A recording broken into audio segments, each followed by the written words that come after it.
Hey guys, it's Lisa here with Kelly Williams, South Tampa, coming at you again for another Millennial Monday. You see this sign back here? We're at the Home Depot, folks. I'm going to pick up some plugs for my lawn, as well as some topsoil, and we're going to go over some basic lawn maintenance tips, some 101. So, some tools I recommend to tackle this project. Before we talk about tools, you're going to need some topsoil here. I got some plugs.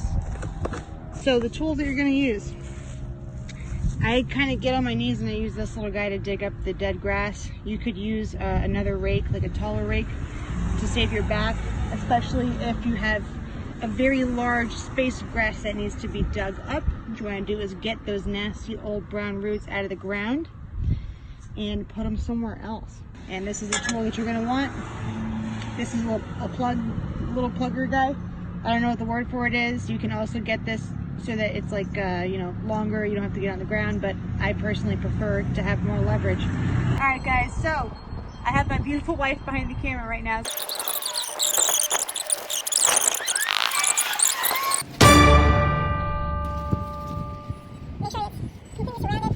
It has a nice, happy, healthy, your fingers blocking the camera. No, it's not.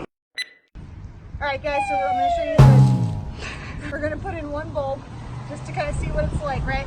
So far I have raked up all the dead grass. It's all pushed aside, and I've cleared out a lot, and I've been able to get a lot of plugs already in the ground. I've soaked the ground so that it's like ready to take the plug. So here's where we're at. We're going to go in depth with one.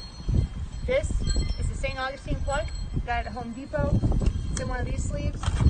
This is my topsoil, okay? What we're going to do, we're going to take our bulb tool. Again, they sell this with a long handle if you prefer to not be on the ground. I like to be closer to the surface, so this is what I have. So what you'll do, take your bulb tool and just dig out a little hole right here, right? Once you dig it out, you want to make sure that the bulb fits in there. Might have to push it in a little bit. You want a nice snug fit so that it's surrounded by soil. All right, cover it up with the dirt so that it locks in the moisture. And make sure there's enough soil all around it so that it can grow into the beautiful blades of grass that it's going to be.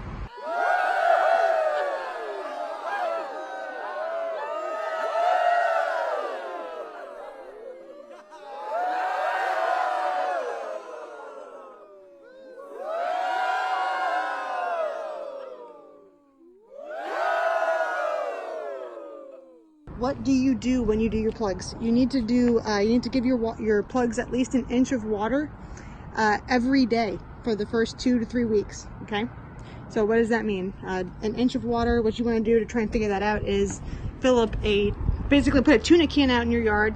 See how long it takes you to fill up that tuna can, and that's going to be about an inch of water. Okay. So again, here's where we're at. I'm going to come back. We're going to touch base on the progress of this.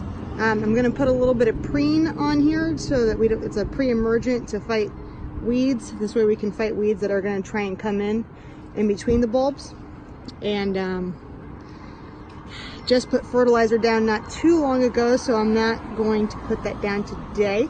And I also did a treatment for fungus and insecticide before completing the plugging today, so I'm also not going to do that. But there you have it. Let me know if you have any questions.